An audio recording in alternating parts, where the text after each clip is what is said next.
आप सबको फिर से स्वागत करते हैं। और इससे पहले कि आज की आराधना में चले, हम आपको एक वचन बताना चाहते हैं जो हमें मिलता है भजन संहिता उसका 5वां अध्याय 11 और 12 पद में। इस प्रकार लिखा है, परंतु जितने तुझ पर भरोसा रखते हैं, इस प्रकार लिखा है, परंतु जितने तुझ पर भरोसा रखते हैं और हम सब उस पर भरोसा रखते हैं, वो सदा आनंद करे और ऊंचे स्वर से यहोवा के लिए गाते रहे। हम लोग इसलिए यहाँ इकट्ठे होते हैं कि हम परमेश्वर के नाम की स्तुति प्रशंसा महिमा करेंगे। आइए कुछ गीतों को गाएंगे और परमेश्वर के नाम की महिमा करेंगे।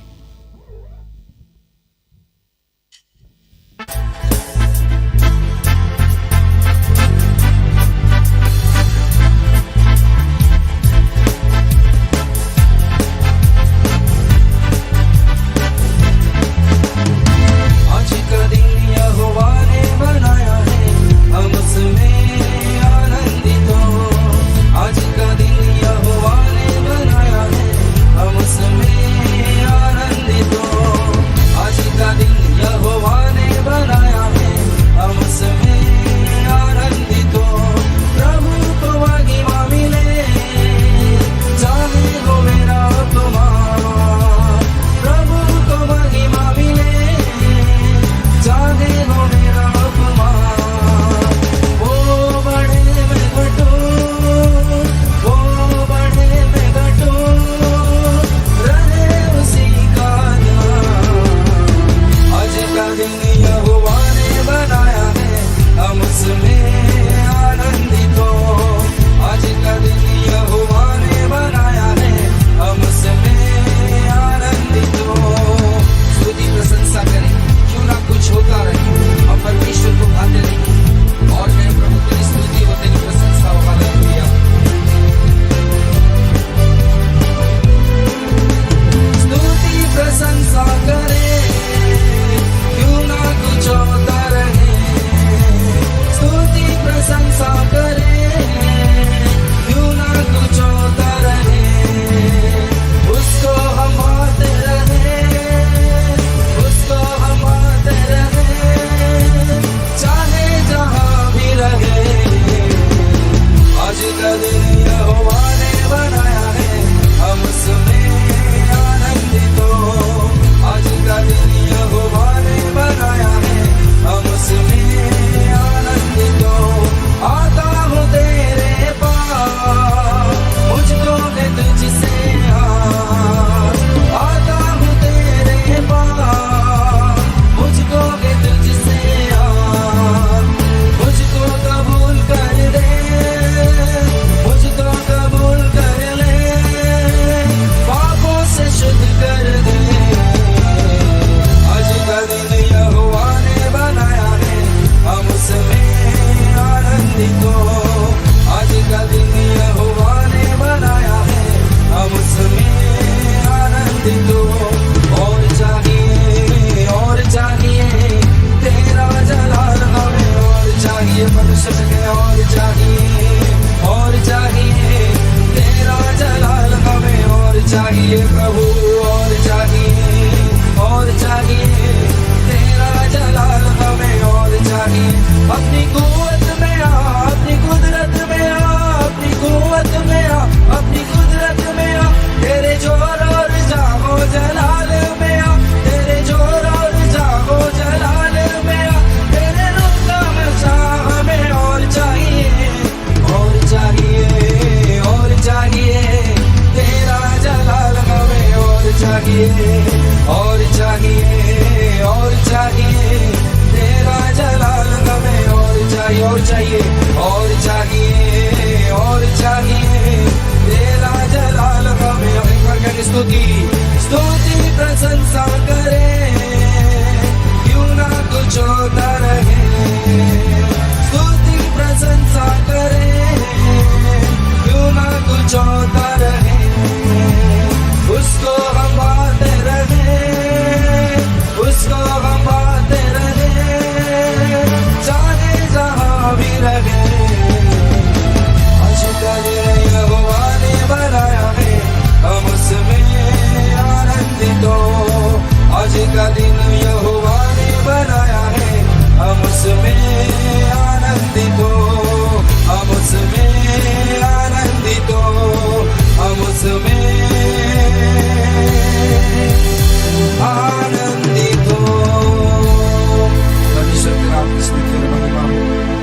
हम अपने आप को, अपने आंखों को बंद करेंगे और परमेश्वर से कहेंगे, प्रभु जी ये जो संसार में जो बातें चल रहे हैं प्रभु, हम उस पर नहीं बल्कि आपके ऊपर भरोसा रखते हैं। ये गीत को गाकर परमेश्वर के नाम की आराधना करेंगे। भंवर के बीच में तू कहता है थम जा, रुक जा, तू मेरी ताकत है, तू मेरा ईमान है, तू मेरी चट्टान है। मेरे प्रिय परमेश्वर का वचन कहता है यीशु मसीह हमारा चट्टान। जब ये गीत को आप सुनते हैं और मेरे साथ मिलकर परमेश्वर की आराधना करते हैं, हर एक शब्दों के लिए परमेश्वर का धन्यवाद करें और शब्दों के अनुसार आप अपने हृदय को तैयार करें, ताकि जो कुछ हम कहेंगे जरूर परमेश्वर वैसे ही बनकर हमारे साथ रहे। Thank you, Jesus.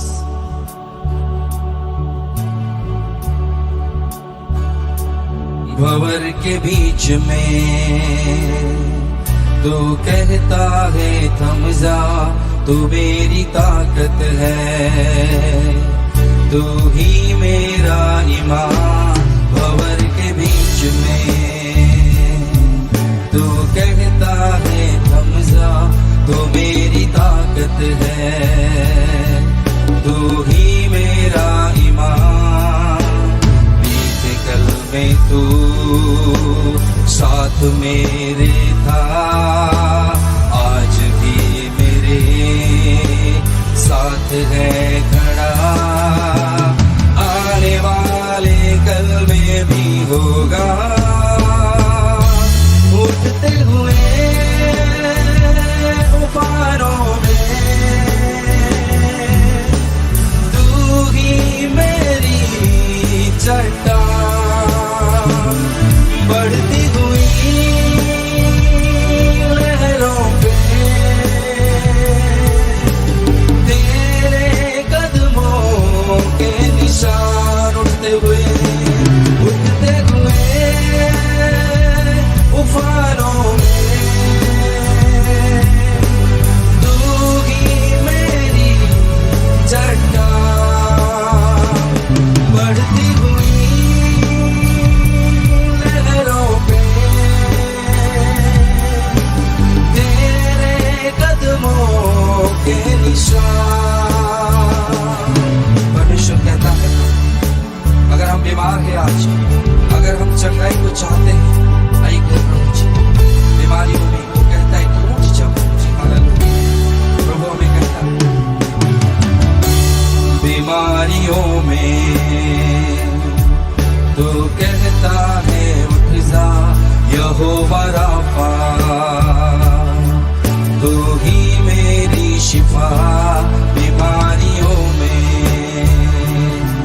तो कहता है उठ जा, यहोवा राफा, तू ही मेरी शिफा।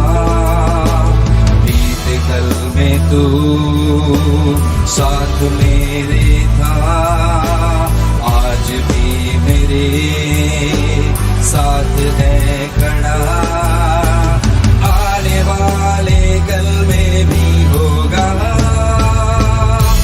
उठते हुए उफानों में तू ही मेरी चट्टान, बढ़ती हुई लहरों पे तेरे कदमों के निशान करके उठते हुए उफानों में तू ही मेरी चट्टान, बढ़ती हुई लहरों पे तेरे कदमों के निशान। परमेश्वर कहता है मैं तेरे संग और साथ से होता हूं। आइए पवित्र आत्मा को कहे प्रभु आपकी उपस्थिति के लिए हम आपका धन्यवाद करते हैं। करता हूं मैं समर्पण, ये आत्मा और ये जीवन करता हूँ मैं समर्पण, ये आत्मा और ये जीवन। हाथों को उठाकर मैं घुटनों पे आ रहा हूँ, शीश को झुकाकर मैं दिल से ये कह रहा हूँ, पवित्र आत्मा, पवित्र आत्मा, पवित्र आत्मा, पवित्र आत्मा।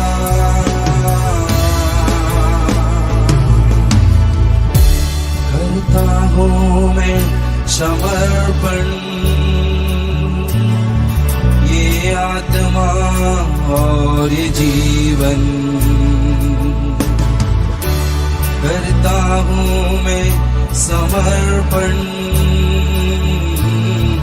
ये आत्मा और ये जीवन। हाथों को उठाकर मैं घुटनों पे आ रहा हूँ, शीश को झुकाकर मैं दिल से ये कह रहा हूँ, पवित्र आत्मा, पवित्र आत्मा, पवित्र आत्मा, पवित्र आत्मा। तू आजा अपनी सामर्थ में हमें भर दे, अपनी प्रेम से खुदा। तू आजा अपनी सामर्थ में हमें भर दे, अपनी ताकत से खुदा। तू आजा अपनी सामर्थ में हमें भर दे, अपनी अग्नि से खुदा।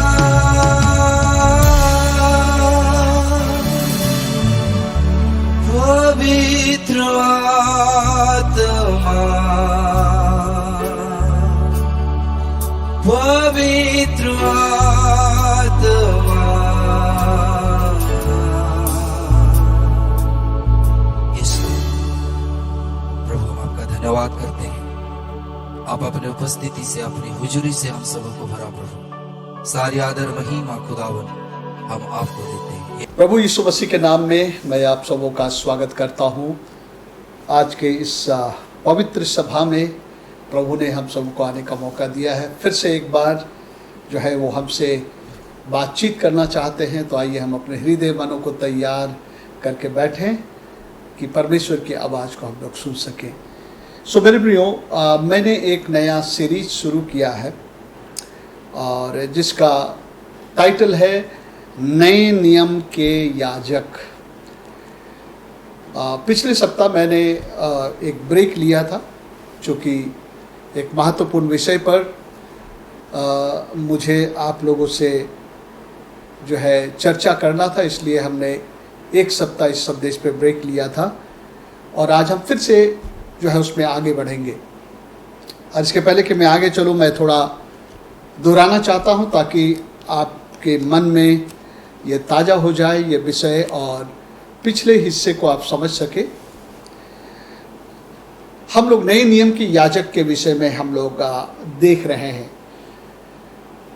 हम लोगों ने चर्चा किया था कि पुराने नियम में याजक थे और याजकों का अपना काम था, कर्तव्य क्रम था, रीति विधि थे जिसको वो करते थे और एक अगर हम लोग मुख्य बात अगर उनके विषय में हम लोग कहें तो पुराने नियम के याजक लोग जो है बलिदानों को चढ़ाया करते थे।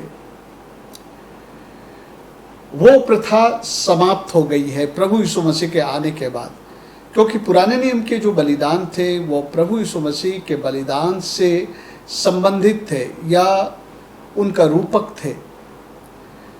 जब प्रभु यीशु मसीह आए और जब उसका बलिदान हुआ उसके बाद वो पुराने नियम के बलिदान की व्यवस्था समाप्त हो गई, क्योंकि हम लोगों ने देखा कि प्रभु यीशु मसीह के बलिदान के द्वारा एक ही बार में वो सिद्ध बलिदान हुआ मानव जाति के लिए और वो पुरानी व्यवस्था समाप्त हो गई। लेकिन हम लोग देखते हैं कि नए नियम में भी याजक की चर्चा है। और नए नियम में कौन लोग याजक? पुराने नियम में तो हारून के घराने के लोगों को याजकपन मिला था, लेकिन मैंने आपको बताया था कि बीच में एक पुराने नियम के समय में एक याजक थे जिसको हम लोग पढ़ते हैं। जब इब्राहिम युद्ध लड़के आया तो अब्राहम ने सालोम के राजा मल्कीसदक को अपना दशवांश दिया। और मल्कीसदक के बारे में लिखा कि वो राजा भी था और याजक था। उसके बारे में एक बात कही जाती है कि उसके जो है वंश का पता नहीं था कि वो कौन थे, उनके माता पिता या कौन जो है गोत्र से वो आते थे। ये एक आने वाले भविष्य में परिवर्तन के रूप में वो याजक आए थे। सब लोग हारून के घराने से याजक थे, लेकिन मल्कीसदक भी याजक था परमेश्वर का, लेकिन वो हारून के घराने के याजक नहीं था। और हम लोगों ने कुछ वचनों में देखा था कि यीशु मसीह को कहा गया कि तुम मल्कीसदक के रीति पर याजक ठहरेगा, यानी यीशु मसीह भी हारून के घराने से नहीं थे। और जिस तरह से मल्कीसदक हारून के घराने में नहीं होने के बावजूद एक नए याजकपन का जो है एक अगुवा था, जो यीशु मसीह उसी के अनुसार यीशु मसीह भी हमारे महायाजक ठहरे। इसको हम लोगों ने पिछले बार इब्रानी के किताब में देख लिया था। और यीशु मसीह जो है न केवल उसने याजकपन की सेवकाई हमारे लिए किया, वर्तमान में भी वो हमारे लिए स्वर्गीय स्थान में महायाजक का काम कर रहे हैं। लेकिन याजकपन की सेवकाई समाप्त नहीं हुई है, नए नियम में भी याजकपन है। और हम लोगों ने देखा था पहला पत्रस 2:5, थोड़ा सा मैं दोहरा रहा हूँ। पहला पत्रस 2:5 के मुताबिक बाइबल बताती है हर विश्वासी जो यीशु मसीह के द्वारा प्रभु के पास आता है वो जो है एक याजकों के झुंड में जुड़ जाता है। पहला पत्रस उसका 2 अध्याय और उसका 4 और 5 पद को हम लोग पढ़े थे।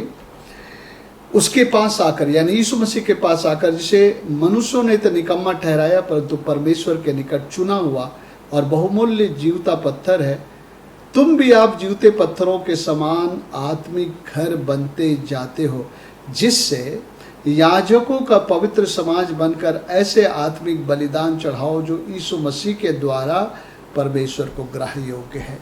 पुराने नियम के याजक भौतिक वस्तुओं को परमेश्वर को चढ़ाते थे और बाइबल बतलाती है कि जब हम लोग प्रभु यीशु मसीह के द्वारा परमेश्वर को ग्रहण करते हैं तो हम लोग नए नियम के याजक बनते हैं और आत्मिक बलिदानों को चढ़ाने के लिए। और भी 1-2 वचन है जहाँ पर हम लोग हमें याजक बनाया गया है, उसका जो है हम लोग तस्वीर देखते हैं। पहला पत्रस उसका 2:9 में ऐसा लिखा है कि तुम एक चुना हुआ वंश और राजपदधारी और याजकों का समाज और पवित्र लोग और परमेश्वर के निज प्रजा हो, इसलिए कि जिसने तुम्हें अंधकार में से अद्भुत ज्योति में बुलाया उसके गुण कर प्रकट करो। यहाँ पर भी देखते हैं कि तुम याजकों का समाज हो। प्रकाशित वाक्य में भी 2 वचन है जहाँ पर प्रभु के लोगों को राजा और याजक कहा गया है। यूहन्ना का प्रकाशित वाक्य उसका 1 अध्याय और हम लोग पढ़ेंगे उसके 5वें पद के आखिरी हिस्से से 6 पद तक। वह हमसे प्रेम रखता है और उसने अपने लहू के द्वारा हमें पापों से छुड़ाया है और हमें एक राज्य और अपने पिता परमेश्वर के लिए याजक भी बना दिया। हिंदी अनुवाद में राज्य लिख दिया है, लेकिन जब हम लोग अंग्रेजी अनुवाद में पढ़ते हैं तो लिखा है कि वो हमें एक राजा और याजक बना दिया है। Praise the Lord. 5 अध्याय के जब हम लोग पढ़ते हैं 9 और 10 पद में, वहाँ पर भी हमें याजक बनाने की बात कहता है।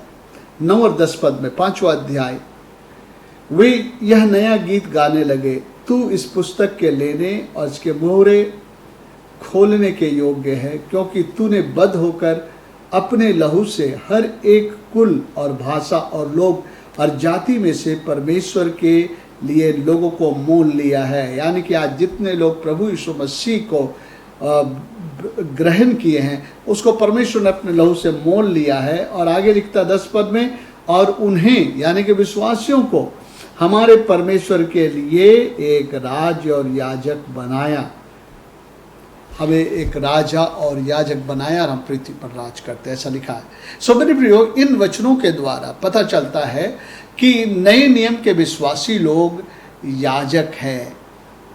The New Testament believers are priests. So और हमें स्पष्ट बताया गया है कि हम लोग नए नियम के याजक हैं और हमें आत्मिक बलिदान चढ़ाना है। एक याजक होने के नाते हमारे लिए कई आत्मिक बलिदान है जो हमें चढ़ाने हैं। और हम लोगों ने पहले सप्ताह में एक आत्मिक बलिदान के विषय में पढ़ा था। एक याजक, नए नियम के याजक होने के नाते एक बलिदान के विषय में हम लोगों ने पढ़ा था, जो जैसे या 55 भजन संहिता उसके 50 अध्याय और उसके 17 पद में मिलता है। आइए हम लोग पढ़ते हैं 50 अध्याय उसका 17 पद।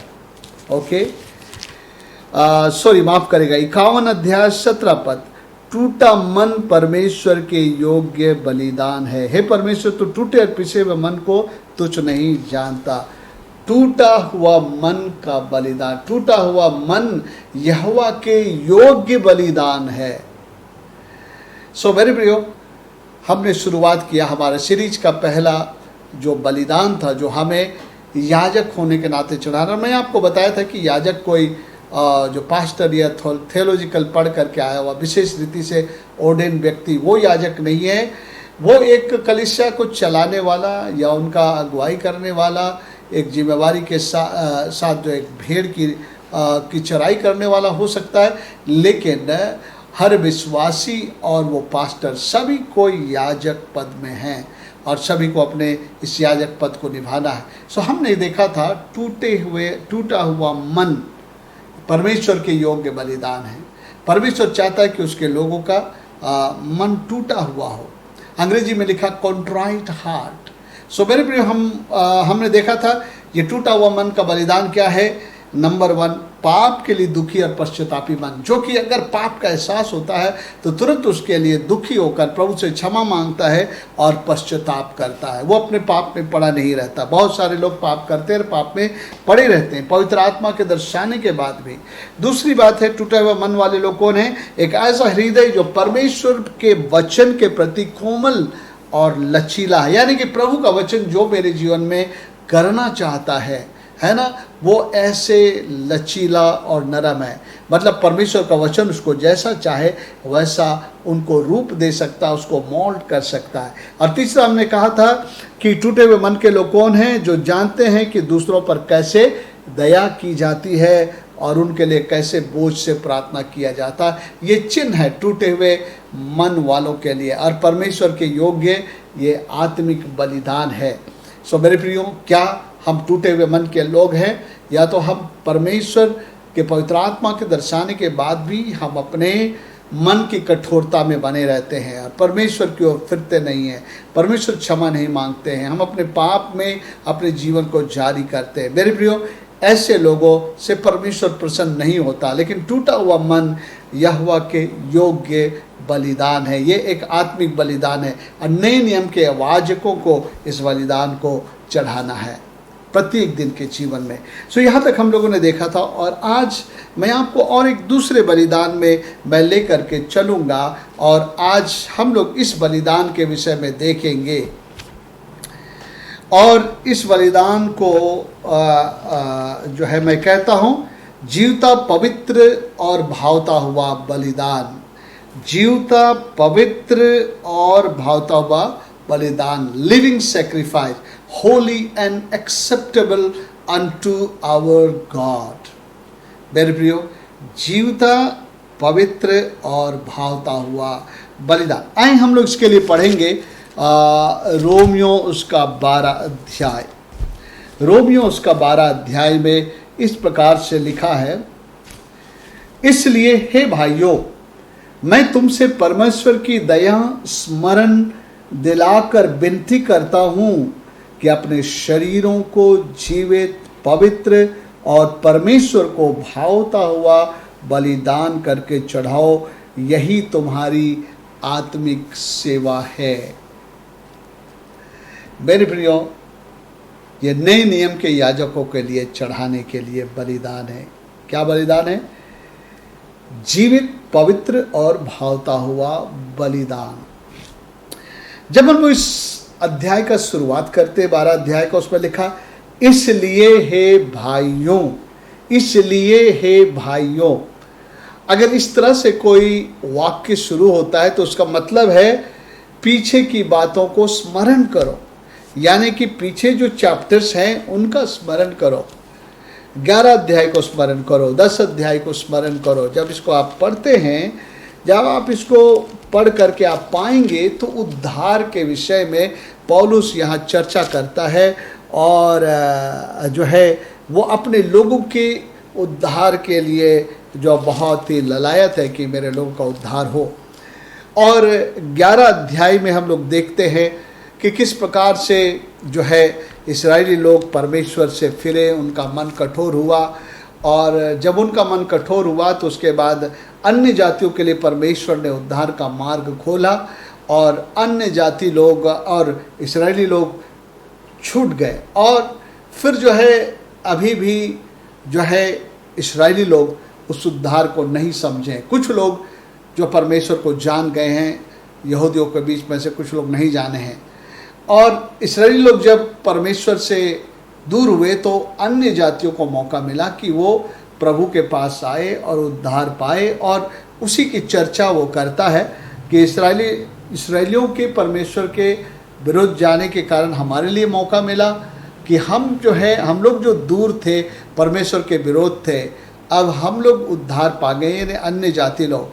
और वो कहता है कि समय आएगा कि इस्राएली लोग भी जो है, जब अन्य जातियों का समय अब पूरा हो जाएगा सुसमाचार सुनकर आने के, उसके बाद परमेश्वर जो है इस्राएलियों को भी जो है वो अपने उद्धार में ले लेगा।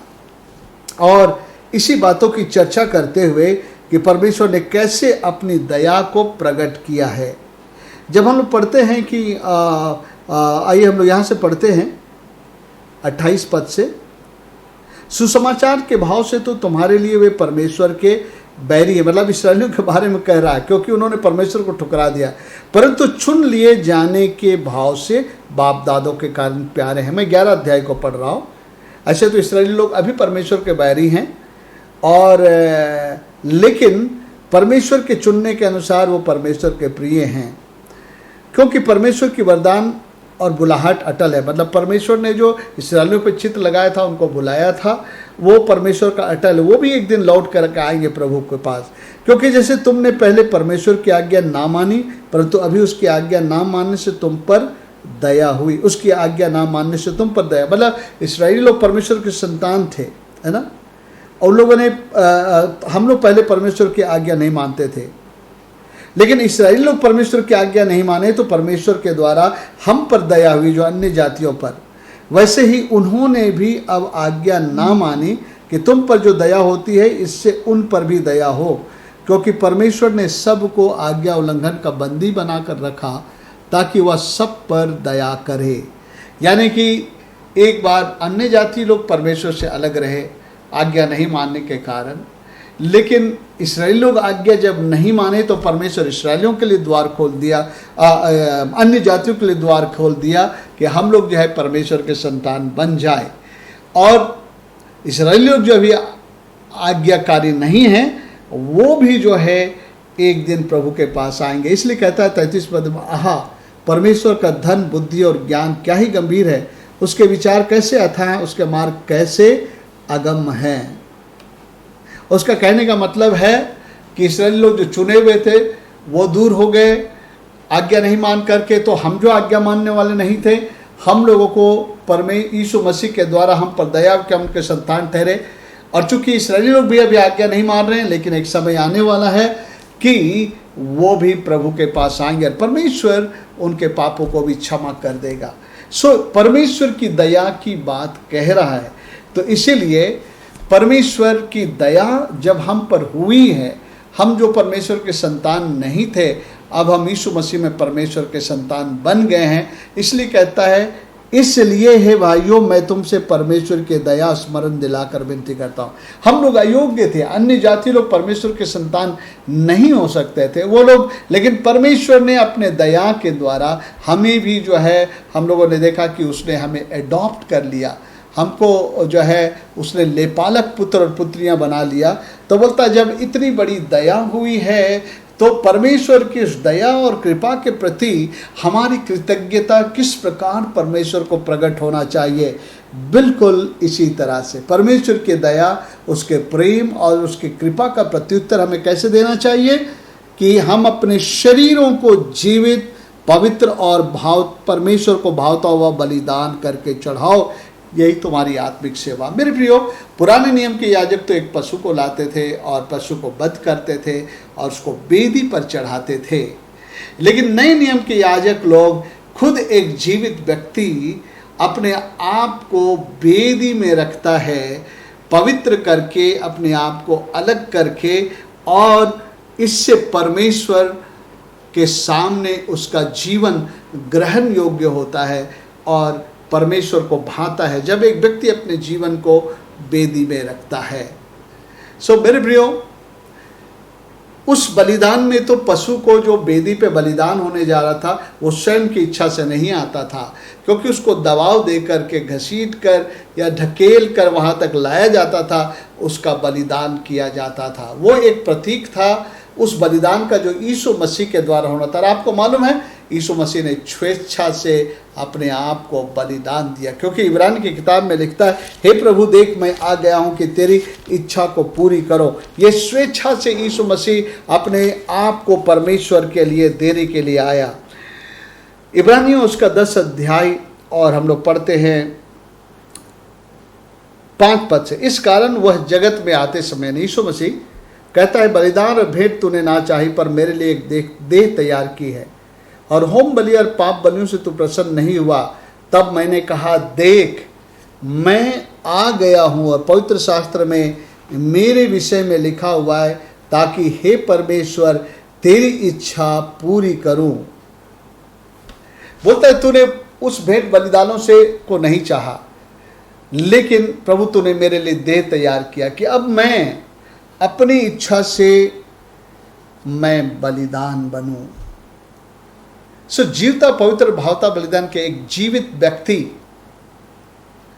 जब वो निर्णय लेता है, मैं इसको दो तरीके से बताऊंगा। जब एक जीवित व्यक्ति, देखिए जीवित व्यक्ति के अंदर में बहुत सारा द्वंद्व चलता है, और हम लोग पढ़ते हैं गलतियों की पत्री 5वां अध्याय में कि 2 चीज है जिसके बीच में बड़ा द्वंद्व चलता है, एक तो शरीर और एक आत्मा।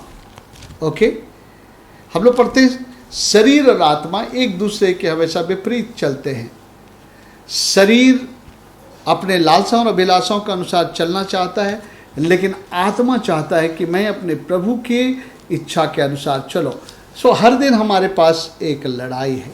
ओके, शरीर चाहता है शरीर के लालसाओं और इच्छाओं का भोग विलास करे, लेकिन आत्मा जो उद्धार पाया है वो चाहता है नहीं, मैं पवित्र जीवन जीऊं, शरीर के लालसाओं और अभिलाषाओं का भोग विलास करके मैं अपवित्र नहीं होना चाहता हूँ। आइए इस वचन को हम लोग पढ़ लेते हैं। गलतियों उसका 5 अध्याय 16 पद से, पर मैं कहता हूं आत्मा के अनुसार चलो तो तुम शरीर की लालसा किसी रीति से पूरी ना करोगे, क्योंकि शरीर आत्मा के विरोध में और आत्मा शरीर के विरोध में लालसा करता है, और ये एक दूसरे के विरोधी हैं, इसलिए कि जो तुम करना चाहते हो ना करने पाओ। और यदि तुम आत्मा के अनुसार चलाए चलते हो तो व्यवस्था के अधीन ना रहे।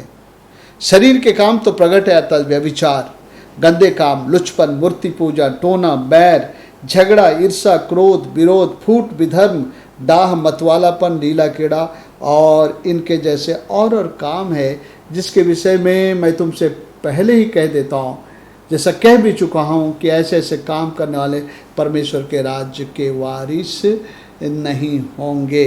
सो मेरे प्रियो, एक उद्धार पाया हुआ व्यक्ति जो है दो चीज़ों के बीच में वो जीता है। एक हम जिसे शरीर कहते हैं, ये मांस और लोह का शरीर नहीं।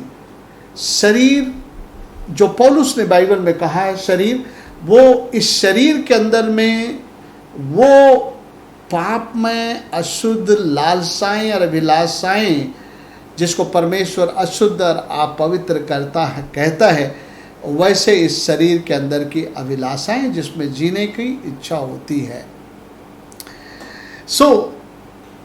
एक विश्वासी दो चीज़ों के बीच में जीता है। एक तो नया जन्म पाया हुआ उसका आत्मा है, और नया जन्म पाया हुआ आत्मा की इच्छा ये है कि मैं परमेश्वर की इच्छा, परमेश्वर की व्यवस्था, परमेश्वर के मार्ग में मैं चलूं, उसको प्रसन्न करो।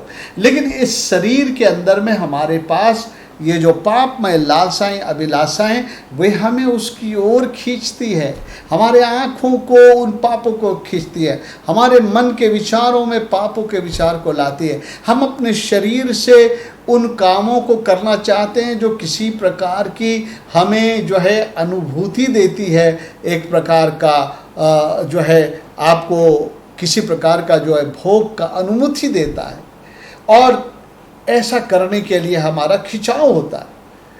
कभी कभी हम लोग जानते हैं लोग प्रभु यीशु मसीह को ग्रहण किए, लेकिन फिर भी बहुत सारी चीज़ों में उनका जीवन शामिल हो जाता है। उसका कारण क्या है? इन दो द्वंद्वों के बीच में वो कमजोरी के दशा में शरीर के लालसाओं और अभिलाषों में जीने के लिए अपने जीवन को समझौता कर लेते हैं। और कई बार लोग कहते हैं, अरे ये तो विश्वासी है, क्या ऐसा ये ऐसा क्यों जी रहा है? मेरे प्रियो, यहीं पर तो वो बात है जो जीवता पवित्र भावता हुआ बलिदान होने की बात आती है। एक याजक को उसके याजकपन की कीमत चुकाना है। मेरे प्रियो, हम परमेश्वर के याजक ऐसे नहीं ठहरते। परमेश्वर के याजक एक बहुत ही उम्दा लोग होते हैं जो अपनी लालसाओं, अपनी अभिलाषाओं, अपनी इच्छाओं को वेदी पर चढ़ाते हैं कि परमेश्वर के इच्छा के अनुसार हम जीवन बिता सके। सो मेरे प्रियो, अपने शरीरों को जीवता पवित्र भावता हुआ बलिदान चढ़ाने का मतलब क्या है? जीवित व्यक्ति के सामने ये दो बातें, मरा हुआ बलिदान को आप वेदी पे चढ़ा देंगे, उससे कोई दिक्कत नहीं है। एक पशु बद्ध हो गया, उसको टुकड़े टुकड़े करके वेदी पे रख दिया, ये आसान है। लेकिन एक जीवित व्यक्ति को वेदी पे रखना आसान नहीं है, क्योंकि उसके दोनों तरफ की लालसाएं, अभिलाषाएं उनको खींचती है। लेकिन जो लोग अपने याजकपन को निभाते हैं, ऐसे विश्वासी जो अपने आप को नए याजक, नए नियम के याजक के रूप में पेश करते हैं, वो हमेशा जो है वो अपनी लालसाओं, अभिलाषाओं, इच्छाओं को वेदी पर इनकार करते हुए चढ़ा देते हैं, ताकि वो परमेश्वर की इच्छा में जीने के लिए अपने आप को समर्पित कर सके। परमेश्वर के जीवता भावता पवित्र बलिदान करके चढ़ाने का अर्थ है जीवित व्यक्ति का परमेश्वर के लिए, परमेश्वर की इच्छा में जीने के लिए समर्पित करना, कि मैं अब यीशु के लिए जीऊंगा। So what is living sacrifice? A living man, his commitment to live to do the will of God, his commitment to do the will of God, या प्रभु की सेवा में जीने का समर्पित जीवन। मेरे प्रियो, हम सभी ने जो आज हम विश्वासी कहलाते हैं, हमने यीशु को अपना जीवन दिया, हमने उद्धार का अनुभव किया, पापों की क्षमा पाई, हम पर दया हुई, लेकिन क्या हम अपने याजकपन को आज निभा रहे हैं? ये 12 पद जो है, रोमी का 12 पद, एक विश्वासी के याजकपन की कीमत है। ये याजकपन का क्वालिफिकेशन है। याजक पद एक बहुत ही सम्मानित पद है, लेकिन इसका क्वालिफिकेशन क्या है? अपने शरीरों को जीवित, पवित्र और भावता हुआ बलिदान करके परमेश्वर को चढ़ाओ। जीवित, पवित्र, भावता हुआ बलिदान चढ़ाने के लिए मेरे प्रियो हमें अपने आप का इनकार करना होता है। अपने शरीर के लालसाओं, अभिलाषाओं को इनकार करना पड़ता है, जो पापमय है, जो अशुद्ध है और जिसके साथ परमेश्वर नहीं चाहता कि हमारा कोई रिश्ता हो। आपको पता है परमेश्वर ने जो जिस पेड़ के विषय में कहा था कि तुम इसके भागी नहीं होना था, उसका नाम था भले और बुरे के ज्ञान का वृक्ष। तुम उसके भागी ना होना। आज लोगों के जीवन को आप देखेंगे तो लोगों के जीवन में ये दो चीजें पाती, कुछ बातें भली बातें पाई जाती, लेकिन कुछ बातें जो है बुरी भी पाई जाती। परमेश्वर कभी नहीं चाहता था ये दोनों के मिक्सचर वाला लाइफ आप जिए। परमेश्वर तो केवल चाहता था कि वो भला को ही जाने, पवित्रता को ही जाने, धार्मिकता को जाने और अपने प्रभु के जैसा जीवन बिताए। इसलिए उसने मना किया था भले और बुरे के ज्ञान के वृक्ष को ना खाना। अगर आज भला और बुरा दोनों आपके जीवन में है, अगर आप उद्धार पाए, प्रभु को जीवन दिए, आप अपने जीवन में बहुत अच्छी बातों को ग्रहण किया, लेकिन दूसरी ओर ये शरीर की लालसाएं और अभिलाषाएं, जो बुरी अभिलाषाएं हैं, अगर वो भी आप अपने जीवन में उसमें शामिल है, ये दोनों प्रकार के चीज़ों के द्वारा आप परमेश्वर को प्रसन्न नहीं कर सकते। परमेश्वर चाहता है हम बुराई को ना जाने। अब हमने प्रभु को जीवन दे दिया है, और अगर हम बुराई को ना जाने, बुराई में भागी ना हो, तो उसके लिए हमें हर दिन अपने आप को वेदी में चढ़ाना पड़ेगा। अपने शरीर के लालसाओं और अभिलाषाओं को वेदी पे चढ़ाना पड़ेगा, यानी कि अपने आप का इनकार करना। जब भी एक बुरा विचार आता है तो आपको इनकार करना पड़ेगा। जब भी आपकी आंख बुरा देखना चाहती है, अश्लीलता को देखना चाहती है, गंदे विचार करना चाहती है, आपको इनकार करना पड़ेगा। जब आपको जो है किसी प्रकार के जो झूठ और छल की बात के द्वारा फ़ायदा कमाने की इच्छा होती है, तो आपको इनकार करना पड़ेगा। नहीं, मैं ऐसा नहीं कर सकता हूँ, क्योंकि ये परमेश्वर की ओर से नहीं है। सो मेरे प्रियो, ये वेदी में जो चढ़ाने का तस्वीर है, एक जीवित व्यक्ति के पास दोनों प्रकार की बातें हैं। एक जीवित व्यक्ति जब निर्णय करता है प्रभु की ओर हो लेने का, उसकी इच्छा में जीने का, और उसकी इच्छा में जीने के लिए हर उन बातों को अपने जीवन से त्याग देने का और उसका इनकार कर लेने का, जब वो ऐसा करता है तो एक्चुअली वो अपने आप को उस वेदी में चढ़ाता है। जीवित और पवित्र मतलब वो अपने आप को अलग करता है अपने प्रभु के लिए, और परमेश्वर को जो भाता है वही करता है। यही जो है जीवता, पवित्र, भावता हुआ बलिदान चढ़ाना। मेरे प्रियो, अगर हम शरीर के अनुसार चलते हैं, यानी शरीर के लालसा और अभिलाषाओं के अनुसार चलते हैं, तो बाइबल में लिखा है आप ऐसा करके परमेश्वर को प्रसन्न नहीं कर सकते हैं। रोमियो 8 अध्याय उसमें ऐसा लिखा है,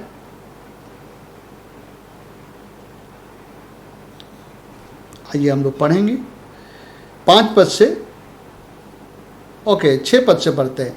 शरीर पर मन लगाना तो मृत्यु है, परंतु आत्मा पर मन लगाना जीवन और शांति है। क्योंकि शरीर पर मन लगाना तो परमेश्वर से बैर रखना है, क्योंकि ना तो परमेश्वर की व्यवस्था के अधीन है और ना ही हो सकता। परमेश्वर की व्यवस्था ने, परमेश्वर के वचन ने, उसकी शिक्षा, उसकी इच्छा के अधीन होना। आगे लिखता है, और जो शारीरिक दशा में हैं वे परमेश्वर को प्रसन्न नहीं कर सकते। जो शरीर के लालसाओं और अभिलाषाओं को अब तक संजोए हुए अपने जीवन में, वो परमेश्वर को प्रसन्न नहीं कर सकते हैं। परमेश्वर को जब एक बलिदान वेदी पे चढ़ जाता है, भस्म हो जाता है, उसमें से जो धुआं निकलता है, इंसान को वो धुआं जो है अजीब सा बास देगा, उसको दुर्गंध सा भी लगेगा। लेकिन जब एक व्यक्ति का जीवन बुरी चीज़ें जब भस्म होती है वेदी में, तो परमेश्वर को वो सुगंध सा लगता है। मेरे प्रियो, इसलिए पौलुस कहता है अपने शरीरों को जीवित पवित्र भावता हुआ बलिदान करके चढ़ाओ। नए नियम के याजक जैसा टूटा हुआ मन परमेश्वर के योग्य बलिदान है, वैसे ही अपने शरीर को उसके लालसाओं और अभिलाषाओं समेत वेदी पर प्रत्येक दिन चढ़ाना, यानी कि इनकार करना और परमेश्वर के लिए अपने आप को पवित्र बनाए रखना और परमेश्वर को जो भाता है वही करना, तो जो है आप देखेंगे कि वो परमेश्वर को प्रसन्न करता। और ये तुम्हारी आत्मिक सेवा है, यानी कि ये तुम्हारी सेवा है जिसको परमेश्वर प्रसन्न करेगा। मेरे प्रियो, आप दान और दशवांश दे देंगे और आप आके गीत गा लेंगे तो ये आपकी सेवा नहीं हो सकती है। आप ये सब करते हुए भी अपने शरीर के लालसा और अभिलाषाओं में जीवन जी सकते हैं। मेरे प्रियो, क्या हम अपने याजकपन को जी रहे हैं? क्या हम बलिदान चढ़ा रहे हैं? क्या अपने शरीर को जीवता पवित्र भावता हुआ बलिदान चढ़ाते हैं? मेरे प्रियो, मैं बाइबल के हिस्से में से पढ़ना चाहता हूँ वेदी में किस तरह से जो है एक बलिदान को चढ़ाया जाता था। आइए, लेवी व्यवस्था की किताब 1 अध्याय में मैं पढ़ूंगा। वहाँ पर एक वर्णन है कि ये लोग बलिदान चढ़ाया करते थे। क्या हुआ था, कैसे होता था? उनको एक मेमना को या होम बलि को लेकर आना पड़ता था, उस पर हाथ रखते थे याजक लोग, वो व्यक्ति, और उसका बलिदान होता था। लहू को छिड़क करके जो है उसका प्रायश्चित किया जाता था। फिर उसके बाद उस पशु को टुकड़े टुकड़े करके वो जो है हिस्सों को वेदी पे चढ़ाया जाता था। आइए यहाँ से पढ़ते हैं, हम लोग सुनेंगे।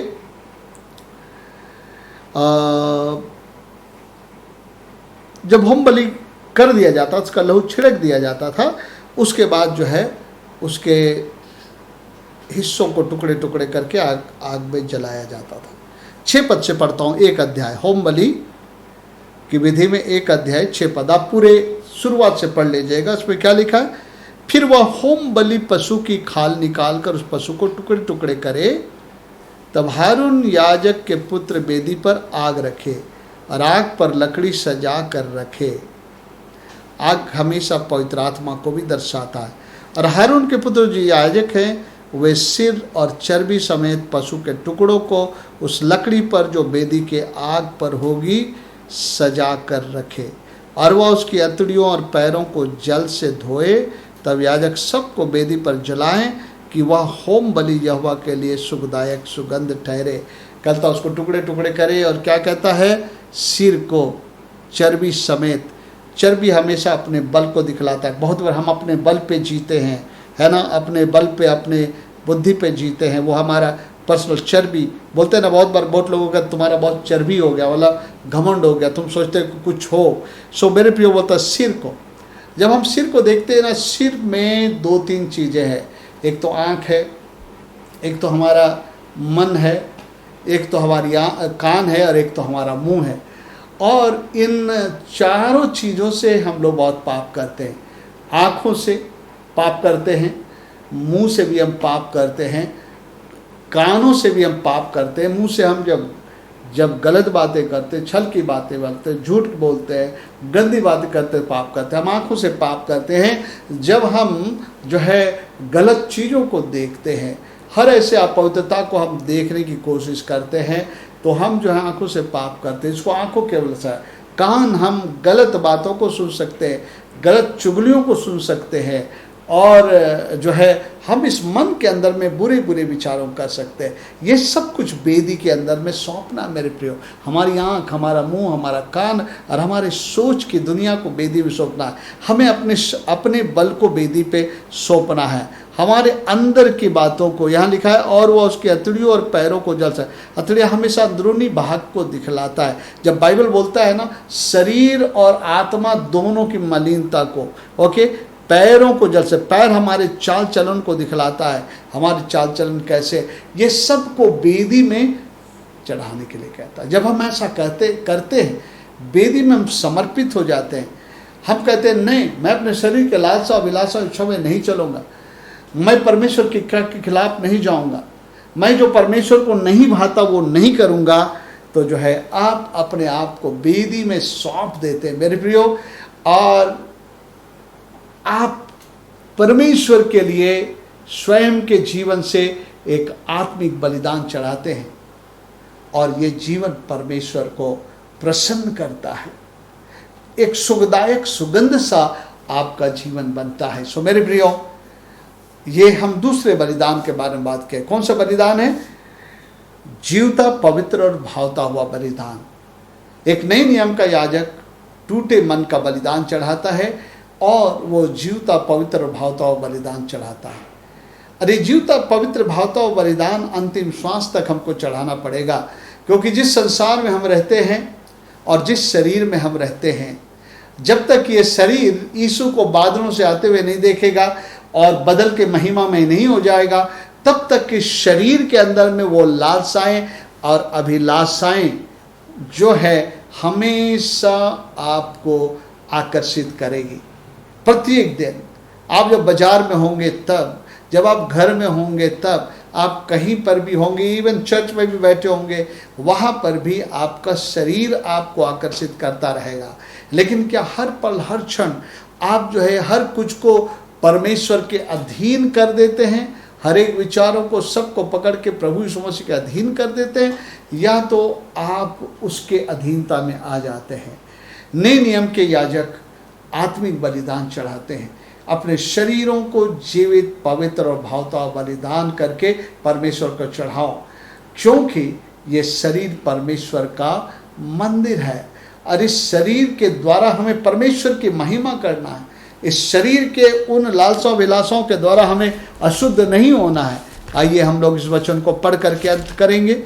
दूसरा कुरिन्थियों उसका 6 अध्याय और 19 पद। दूसरा कुरिन्थियों उसका 6 अध्याय और 19 पद, उसमें क्या लिखा है? आइए हम लोग पढ़ते हैं। नहीं, माफ़ करिएगा, पहला कुरिन्थियों 6 अध्याय 19 3 का 16 कहता है, क्या तुम नहीं जानते तुम परमेश्वर के मंदिर हो? और उसके बाद जो है 6 का 16 कहता है। आइए हम लोग पढ़ लेते हैं 6 अध्याय का 16 पद। उसमें क्या लिखा है? क्या तुम नहीं जानते कि जो कोई 6 का 19, क्या तुम नहीं जानते कि तुम्हारी देह पवित्र आत्मा का मंदिर है जो तुम में बसा हुआ है और तुम्हें परमेश्वर की ओर से मिला है और तुम अपने नहीं हो, क्योंकि दाम देकर मोल लिए गए हो, इसलिए इस अपनी देह के द्वारा परमेश्वर की महिमा करो। अपनी देह के द्वारा परमेश्वर, जब इस देह के हर एक अशुद्ध, अपवित्र, पापमय लालसाओं, अभिलाषाओं को हम इनकार करते हुए वेदी पे चढ़ाते हैं और हम निर्णय लेते हैं कि केवल और केवल मैं प्रभु की इच्छा में जीने के लिए समर्पित हूँ और प्रभु की सेवा करने के लिए समर्पित हूँ, तो मेरे प्रियो, आप जीवता, पवित्र और भावता हुआ बलिदान चढ़ाने वाले याजक हैं। परमेश्वर आज ऐसे याजकों को तलाश रहा है जो जीवता, पवित्र और भावता हुआ बलिदान करके अपने आप को चढ़ाए, और यही हमारी आत्मिक सेवा है, यही हमारी आत्मिक सेवा है। सो आइए मेरे प्रिय, हम अपने आप को जांचें। क्या हम अपने आप को जीवित, पवित्र, भावता हुआ बलिदान करके वेदी पे चढ़ाए हुए हैं, या अभी भी प्रभु को जीवन देने के बाद भी बहुत सारे शरीर के लालसाओं और अभिलाषाओं के पीछे मैं जीवन को जी रहा हूँ? आइए मेरे प्रियो, हम नए नियम के याजक हैं। याजक पद पाना ये मामूली बात नहीं है। परमेश्वर हमें याजक कहता है, यह मामूली बात नहीं है, एक बड़े सम्मान की बात है। यीशु मसीह महायाजक है, उसके नीचे हम लोग याजक हैं। सो आइए हम अपने जीवनों को जांचें, देखें क्या हमने अपने शरीरों को जीवित, पवित्र और भावता हुआ बलिदान करके चढ़ाया। अगर नहीं तो आइए हम आज ही से अपने आप को वेदी पे हम चढ़ाएं, और मेरे प्रियो, हमारे जीवन के द्वारा प्रभु को महिमा मिलेगी, प्रभु प्रसन्न होंगे, और जब प्रभु प्रसन्न है, परमेश्वर भी आपके जीवन को प्रसन्न करेगा, आपके जीवन में दिलचस्पी लेगा और आपके जीवन में आशीषों को उंडेलेगा। आइए हम अपनी आंखों को बंद करें, हम लोग प्रार्थना करेंगे। हमारे जीवित और महान पिता परमेश्वर, प्रभु यीशु मसीह के नाम में हम लोग आपके चरणों में आते हैं और आपको धन्यवाद देते हैं आज के इस वचन के खुलासे के लिए। प्रभु, मैं प्रार्थना करता हूँ पूरे कलीसिया के लोग, हर विश्वासी अपने आप को एक नए नियम के याजक के रूप में जो अपने शरीरों को जीवता, पवित्र और भावता हुआ बलिदान करके चढ़ाता है, इस अनुभव को प्राप्त करे और आपको महिमा करे। मैं सभी लोगों को तेरे हाथ में सौंपता हूँ, सभी लोगों को तेरे पवित्र हाथ में सौंपते हुए मैं प्रार्थना करता हूँ, बच्चे, जवान, बुजुर्ग, सबको तू आशीष दे प्रभु।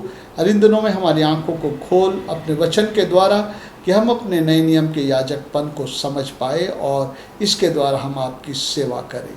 यीशु मसीह के नाम में ये दुआ मांगते हैं, सुनिए और दया से ग्रहण करें प्रभु जी, आमीन। अब हमारे प्रभु यीशु मसीह का अनुग्रह, पिता परमेश्वर का प्रेम और पवित्र आत्मा की सहभागिता हम सबों के संग और साथ सदा काल बनी रहे, आमीन, आमीन। प्रभु आप सबको आशीष दे। God bless you. कलीसिया को मैं सूचित करना चाहता हूँ फिर से एक बार, प्रीति रोज तिर्की जो स्वर्गीय निकोलसपुर तिर्की की पुत्री है, उसका विवाह जो है अमित दादल से, जो स्वर्गीय मुकुंद दादल के बेटे हैं, उनके साथ होना तय हुआ है। यदि इस विवाह से संबंधित कोई ऐसा उचित कारण जानता हो जो इस विवाह के लिए बाधा है, तो कलीसिया के अधिकारी को लिखित रूप से सौंपे। ये विवाह की तीसरी और अंतिम पुकार है।